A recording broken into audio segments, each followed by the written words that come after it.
और तिथियों का अध्ययन करते थे प्राचीन। अब इसमें हमने प्राचीन नहीं लिखा क्योंकि हम प्राचीन भारत पढ़ रहे हैं तो प्राचीन बातें ही होंगी, इसलिए हमने ये नहीं लिखा बार बार, क्योंकि ज़्यादा लिख लेते हैं तो हमें लगता है कि यार इतना बड़ा ये तो याद नहीं होगा, इसलिए हम कोशिश किए कि इसको छोटा से छोटा बना दें। हेलो फ्रेंड्स, स्वागत है हमारे यूट्यूब चैनल रिवीजन आईएएस में। सो फ्रेंड्स चलिए स्टार्ट करते हैं। आज हमारी एनसीईआरटी की सेकेंड क्लास है। पहली क्लास में हमने सीखा था ऐतिहासिक स्रोत, ये चैप्टर फर्स्ट था, और एनसीईआरटी 6 to 12 ये सारी चीज़ें आपको कल बता दी गई थी। अगर आपने हमारा पहला वीडियो नहीं देखा है, पहली क्लास नहीं देखी है तो उसको देख लें, लेकिन उसके पहले जो भी हमने कल सीखा था उसका एक बार थोड़ा सा रिवीजन करेंगे, इसके बाद फिर नई चीज़ें सीखेंगे। और आज हम सीखने वाले हैं सिक्के और अभिलेख और उनके शासकों के नाम, अभिलेख व उनके शासक। तो सबसे पहले हम हमने जो लास्ट क्लास में सीखा था, लास्ट क्लास में उस क्लास का थोड़ा सा रिवीजन कर लेते हैं। तो हमने सीखा था सामान्य परिचय। सामान्य परिचय में हमने सीखा था कि किसी भी व्यक्ति, समाज व देश से संबंधित जो घटनाएं होती हैं तो उनका कालक्रमिक जो विवरण होता है उसको कहते हैं इतिहास। और अगर इसके अलावा अन्य शब्दों में बोलें अगर, तो किसी भी समाज की सामाजिक, सांस्कृतिक व राजनैतिक व आर्थिक स्थितियां जो होती हैं, उन स्थितियों में जो परिवर्तन होता है वह इतिहास कहते हैं उसको। तो ये चीज़ें हमने सीखी थी सामान्य परिचय में। और थोड़ा सा हम देख लेते हैं पुरातात्विक स्रोत। इसमें हमने सीखा था पॉइंट वाइज 9 नंबर तक।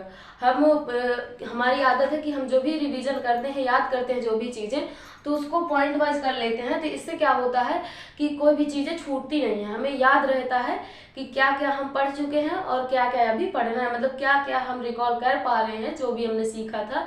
और जो अगर छूटता, कोई भी पॉइंट अगर छूटता है तो पकड़ में आ जाता है कि हाँ ये पॉइंट हमें छूट रहा है। तो इसलिए हम पॉइंट वाइज करके सीखा करते हैं। तो आप भी, अगर आपको सही लगे तो आप भी ऐसे लर्न कर सकते हैं। तो पहला पॉइंट है जो आपकी एनसीईआरटी बुक में ही दिया था, प्राचीन भारत चैप्टर फर्स्ट में ऐतिहासिक स्रोत में। पहला है किसी देश व स्थान का इतिहास के बारे में या उसका इतिहास जानना है, तो अगर उनके हमें पुरातात्विक साक्ष्य मिल जाएं, जैसे भवन हो गए, स्मारक हो गए, अभिलेख हो गए, सिक्के हो गए, मुद्राएं, मूर्तियां हो गई, तो इनसे हम क्या पता कर सकते हैं, वहाँ का इतिहास, किसी भी देश का या स्थान का, जगह का इतिहास हम पता कर सकते हैं। दूसरे नंबर में और क्योंकि हमारे देश में भारत के जो अधिकांश जो वो थे, अवशेष थे, वो टीलों से ही प्राप्त हुए थे। कलाकृतियाँ या सिक्के या अभिलेख जो भी थे वो ज़्यादातर टीलों से प्राप्त हुए थे। तो इसलिए टीले समझना हमारे लिए बहुत इंपॉर्टेंट है। तो टीले के लिए हमने बताया था कि ये हो गई धरती, और धरती का जो उभरा हुआ भाग होता है धरती के ऊपर, उसी को हम क्या कहते हैं, टीला कहते हैं। इसी के नीचे जो है अवशेष मिलते हैं जहाँ से बस्तियों के बारे में पता चलती है। तीसरे नंबर में हमने क्या सीखा था, पश्चिमोत्तर भारत। पश्चिमोत्तर भारत में क्या था कि वहाँ के नगरों से ऐसा पता चलता था कि नगरों की जो है स्थापना वो 2500 ईसा पूर्व थी। और चौथे में हमने क्या सीखा था, गंगा की घाटी में विकसित भौतिक संस्कृति। गंगा की घाटी में जो विकसित है भौतिक संस्कृति, तो वहाँ के लोग कैसी उनकी संरचना है, कैसे स्वरूप है, कैसे घरों में रहते हैं, कैसा भोजन करते हैं, और कैसा उनका रहन सहन है, कैसे मानदंड प्रयोग करते हैं, कैसे औजारों का प्रयोग करते हैं, ये सब हमने सीखा था चौथे पॉइंट में। पांचवें पॉइंट में क्या है, मृत शरीर। ये हमने याद रखने के लिए छोटा छोटा लिख लिया है ताकि हमारे माइंड में रहे कि हाँ रिकॉल करेंगे जब, तो हमें छोटी चीज़ें याद रहेंगी और बड़ी चीज़ें भूल जाती। छोटी चीज़ों की सहायता से हम बड़ी चीज़ों को याद करते हैं। तो मृत शरीर से हमें याद आ जाएगा कि हाँ वहाँ के जो दक्षिण भारत के जो लोग होते थे तो वो क्या करते थे, जब कोई इंसान मृत हो जाता था तो उनके शरीर को दफनाते थे जब, तो दफनाने के साथ उनके साथ साथ उनकी ज़रूरत की चीज़ें जैसे कि मिट्टी के बर्तन हो गए, औजार हो गए आदि, उनके हथियारों को उन्हीं के साथ दफना देते थे। और ऊपर से पत्थरों के घेरे बना देते थे, उन घेरों को बोलते थे महापाषाण। ठीक है। और छठवें नंबर में हमने सीखा था C14।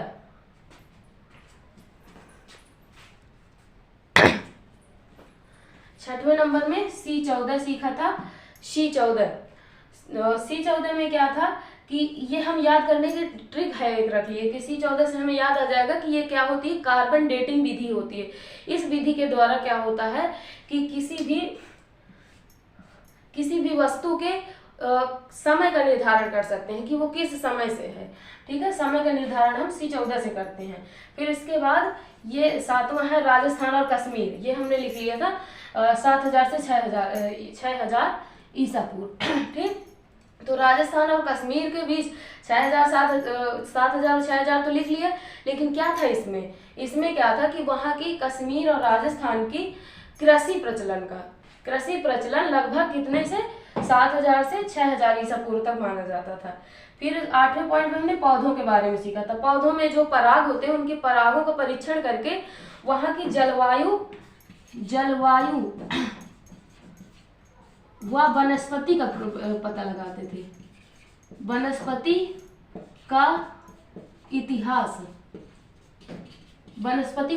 पता लगाते थे। ठीक है, और 9वें पॉइंट में क्या था, पशुओं हमने याद रख लिया कि पशु है 9वें पॉइंट में, तो इससे हमें याद आ जाएगा कि पशुओं के बारे में क्या था कि पशुओं की हड्डी जो होती थी उनका परीक्षण किया जाता था। पशुओं की हड्डी के परीक्षण से उनके पालतू होने का और उनको कार्य में क्यों लाया जाता था उन पशुओं को, और उनकी आयु का पता लगाते थे। पहली क्लास में हमने आयु नहीं बताया था क्योंकि रिकॉल नहीं कर पाए थे, लेकिन आज बता रहे तो उसको याद रखिएगा कि इससे हम 3 चीजें याद करते हैं, पशुओं की आयु और उनके पालतू होना और तीसरा है उनके कार्य। ठीक है, ये चीजें हम 9वें पॉइंट पे करते थे। तो ये था हमारी पिछली क्लास का, रिकॉल किया है हमने, रिवीजन किया है। अब हम बात करेंगे आज का जो हमारा टॉपिक है, इसको हम इरेज कर रहे हैं। आई होप आपने नोट कर लिया होगा।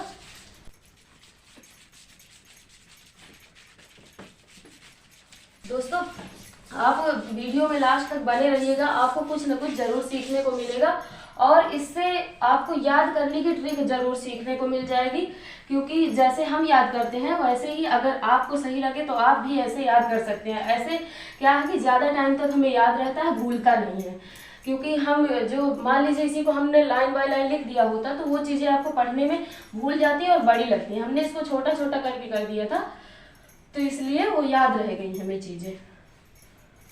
ठीक, तो आज हम बात करेंगे, पहला नंबर है सिक्के।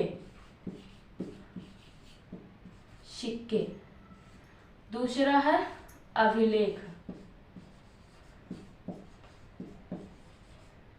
और तीसरे में अभिलेख या उनके शासक। तो पहले हम सिक्कों के बारे में जान लेते हैं। ठीक है, सिक्कों में हमें 7 पॉइंट पढ़ना है। पहला पॉइंट है कि सिक्के इनके अध्ययन को क्या बोलते थे। तो जो इनका अध्ययन है, सिक्कों का अध्ययन होता था, अध्ययन को बोलते थे मुद्रा शास्त्र। क्या बोलते थे, मुद्रा शास्त्र, या फिर इंग्लिश में बोलते थे इसको न्यूमिस्मेटिक्स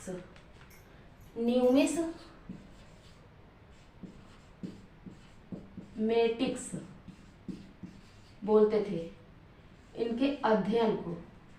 ठीक है, और ये सिक्के जो है किसके होते थे, धातुओं के होते थे, धातुओं, जैसे सोना, चांदी, कांच या शीशे या तांबे आदि के सिक्के होते थे। प्रारंभिक जो सिक्के थे, तीसरे पॉइंट में हम सीखेंगे प्रारंभिक जो सिक्के थे, प्रारंभिक या आरंभिक बोलते हैं, बात देखिए, आरंभिक में जो सिक्के थे तो उनमें क्या है कि कोई लेख नहीं मिलते थे। ये मान लीजिए कोई सिक्का है और इसमें कोई लेख नहीं, ये हम लिख लेंगे याद रखने के लिए, कोई लेख नहीं मिलते थे,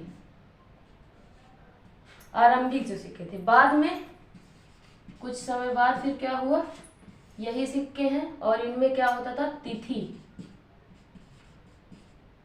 तिथियां और राजाओं व देवताओं के नाम, राजाओं व देवताओं के नाम मिलने लगे थे। ठीक है, इसके बाद जिनमें कोई लेख नहीं रहते थे, केवल उनमें आकृतियां बनी होती थी, तो उसको बोलते क्या थे। मान लीजिए कोई सिक्का है, इनमें कोई लेख नहीं है, कोई लेख नहीं है, ठीक, तो इनको बोलते थे पंचमार्क या आहक। पंचमार्क या आहत बोलते थे, आहत। ठीक है, 5वें पॉइंट में हम देखेंगे कि सबसे अधिक जो 5वें पॉइंट में इनका प्रयोग देख लेते हैं कि इनका प्रयोग किसमें होता था।